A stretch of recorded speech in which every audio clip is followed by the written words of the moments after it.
Tea వేసుకున్నా.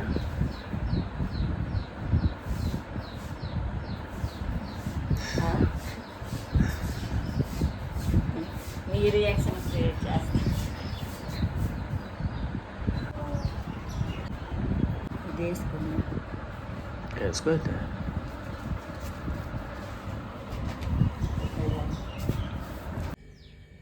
పప్పు బీరకాయ ఉండరు అండ్ బాక్స్ అయితే అన్నం వడ్డించుకున్నాను.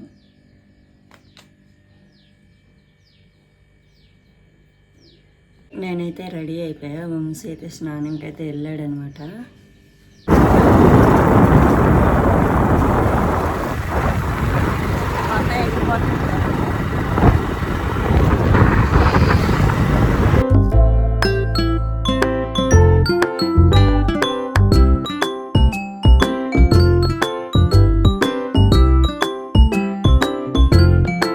ఇంకా షాప్కి అయితే వచ్చామన్నమాట.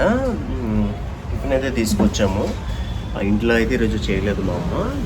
నేను ఇదిగోండి అసలు అయితే దీపం అయితే పెడుతుంది. ఉదొత్తులు అయితే వెలిగించి దీపం అయితే ఇంకా పెడుతుంది అనమాట. టిఫిన్ కూడా తీసుకొచ్చేసాము. 2 పూరి 2 ఇడ్లీ అసలు కూడా అలానే తీసుకొచ్చేసాను. ఇంకా దీపం పెట్టేస్తే ఇంకా తినేయడమే. ఫుల్ ఆకలేస్తుంది. ఈరోజు నాకు వర్క్ వచ్చిందనమాట. ఆ వర్క్ అయితే చేసుకోవాలి. సిస్టమ్ వర్క్ వచ్చింది. 12-1 గంట వరకు అయితే ఖాళీ ఉండదు ఈరోజు నాకు. చాలా రోజులకి ఈ వర్క్ అయితే వచ్చింది. ఏంటో పెద్ద దీపం తినేద్దాం. ఈసారి బాగానే ఉంటుందిలే. వేరేదైతే తెచ్చాను. లాస్ట్ టైం బాగోలేదు కదా, ఈసారి బాగుంటుంది. అక్కడ కదా అటు సైడ్ గాంధీ బొమ్మ సైడ్ లే ఫ్యానైస్. వాటర్ తెచ్చా. అలాగా వాటర్ తెచ్చామంటే ఇంకా తినేద్దాం. తినేసిన తర్వాత వర్క్ ఉంది అసలు చేసుకోవాలి.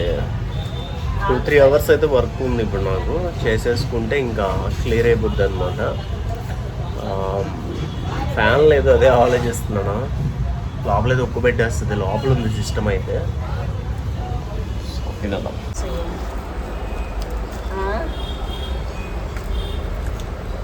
ఎవరి దగ్గర తక్కువ అయితే వాళ్ళకి బుక్ చేసుకుంటారు. అంతే మరి. ఇప్పుడు అందరూ అలాగే ఉన్నారు.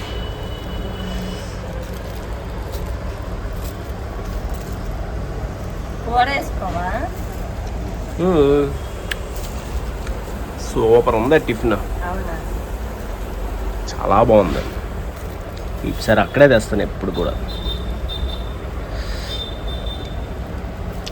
కూర వేసుకో. అది వేసుకొని ఇది వేసుకుంటా. టిఫిన్ ఎలా ఉంది అసలు? పర్లేదు. నాకైతే మాత్రం చాలా బాగా నచ్చింది అసలు. సరిపోయిందా? 2 పూరి 2 ఇడ్లీ. బనానా ఉంది కదా, అడ్జస్ట్ అవుతా. ఓ సరిపోయిందని చెప్పు. ఎందుకు అంత ఎక్స్ట్రా లేదు? బయట టిఫిన్ నాకు సరిపోదని నీకు తెలుసు కదా. ఇంట్లో టిఫిన్ సరిపోద్దా?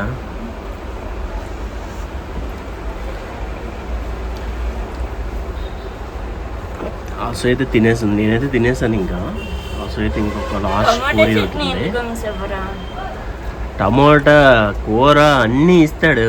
ఎత్తుకోవాలి షాపు. టిఫిన్లో ఏం మిగలదు అసలు. అనుకున్న చట్నీలకే డబ్బులన్నీ అయిపోతాయి.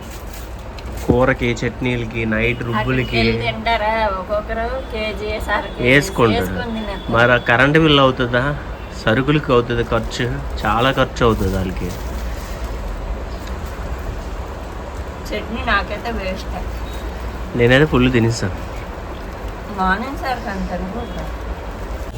ఈరోజు వర్క్ ఉందని చెప్పాను కదా. ఇప్పుడు టైం వచ్చి 12:30 అవుతుంది. 10 గంటలకి వర్క్ దగ్గర అయితే కూర్చున్నాం అనమాట. సో ఇదిగోండి, ఒక యూట్యూబర్కి అయితే తమ్ములైన అయితే చేస్తున్నాం మనము. సో ఫుల్గా ఎండగా ఉందని చెప్పి ఈ ఫ్యాన్ అయితే పెట్టుకున్నాను. మీకు వినిపిస్తుంది లేదా నాయిస్ అయితే? ఫ్యాన్ పెట్టుకొని ఇక్కడైతే చేస్తున్నాను అనమాట తమ్ములైన. ఇదిగోండి. సో ఇక్కడ పెట్టాను, ఫ్యాన్ పెట్టేసి ఇంకా తమ్ములైన అయితే చేస్తున్నాను. యూట్యూబర్స్ ఎవరైనా ఒకసారి ఉంటే నాకు వర్క్ ఇస్తే నేను మ్యాక్సిమం మంచిగా చేయడానికి ప్రయత్నిస్తాను, మీ రిక్వైర్మెంట్స్ని బట్టి. అండ్ నాకు కూడా మన క్లయింట్స్ ఎవరైతే ఉన్నారో వాళ్ళు ఎప్పటికప్పుడు అయితే నాకు చేంజెస్ కూడా చెప్తుంటారు. ఏదైనా వాళ్ళకి నచ్చలేదు అనుకోండి, చిన్న చిన్న చేంజెస్ అయితే చెప్తారనమాట. బ్యాక్గ్రౌండ్ ఇంకొంచెం బెటర్గా పెట్టు బ్రో, లేదు అంటే టెక్స్ట్ కొంచెం బెటర్గా పెట్టు బ్రో అనేది చెప్తుంటారు. అవన్నీ మనం చేస్తూ వాళ్ళకి తగ్గట్టు మనం చేస్తాము. సో అదనమాట. సో ఇప్పుడైతే ఇంకా వర్క్ అయితే క్లయింట్కి ఇంకా నచ్చలేదు, ఇంకా కొన్ని మిస్టేక్స్ ఉన్నాయి. మిస్టేక్స్ మీన్స్ సాటిస్ఫాక్షన్ అనమాట. క్లయింట్ సాటిస్ఫై అయినంత వరకు మనం చేస్తాము. ఒక 3 to 4 టైమ్స్ వరకు అయితే మ్యాక్సిమం చేంజెస్ అయితే చేసిస్తాం అనమాట. సో వన్స్ క్లయింట్ అనేది ఒక సాటిస్ఫై అయిపోయారంటే ఇంకా ఓకే, వాళ్ళకి నచ్చేసిందని అంటే ఇంకా పంపించేసి ఇంక వర్క్ అయితే క్లోజ్ చేసేస్తాం. మ్యాక్సిమం ఒక తమ్ములింగ్ చేయడానికి 2 to 3 hours పడుతుంది నాకైతే. నేను స్లోగా చేస్తాను, నీట్గా చేస్తాను కాబట్టి, ఫోకస్గా చేస్తాను కాబట్టి. ఇప్పుడైతే ఇంకా టైం అయితే 12:30 అయింది కాబట్టి 1 గంటన్నరకి అయితే తిన్నాం. టిఫిన్ అనేది లేట్గా తిన్నాం కాబట్టి అసలు అయితే షాప్ చూసుకుంటుంది. టైం వచ్చి 8 అవుతుంది. ఇంకా స్టార్ట్ అయిపోతాం మొత్తం, ఇంకా మూసేసి ఇంకా షాప్ అయితే క్లోజ్ చేసేస్తాము. క్లోజ్ చేసి ఇంకా బయలుదేరిపోతాం. అసలు లైట్లు వేస్తాం. ఏం చేయాలనేది ఒక ఐడియా అయితే ఇవ్వండి ఫ్రెండ్స్. లైట్లు వేస్తే కంపల్సరీ పురుగులు వస్తాయి. అవునా, ఒక మొక్క ఏదైనా పెడితే రావేమో. పర్లేదు, తక్కువే కదా. ఫ్యాన్కి కెపాసిటర్ పెడదాం. దీనికి మార్చాలి, కెపాసిటర్ మార్చాలి. ఇంటి దగ్గర ఫ్యాన్కి అయితే కెపాసిటర్ మార్చేస్తారు మా నాన్న. ఇల్లు గాలి కొడుతుంది ఇంటి దగ్గర అయితే, పర్లేదు. ఇక్కడ కూడా మార్చేస్తే కెపాసిటర్ కొంచెం ఫాస్ట్గా తిరుగుతుంది ఫ్యాన్ కూడా. ఇంకా అదనమాట ఈ బ్లాగ్. ఇక్కడితో అయితే బ్లాగ్ ఎండ్ చేస్తున్నాము. డైలీ బ్లాగ్స్ వస్తాయి చూడండి. ఒక షార్ట్ వీడియో, ఒక లాంగ్ వీడియో కంపల్సరీ వస్తుంది. సో అదనమాట. Thank you. వీడియో నచ్చినట్లయితే లైక్ చేయండి, షేర్ చేయండి, సబ్స్క్రైబ్ చేయండి. Thanks for watching. Bye bye.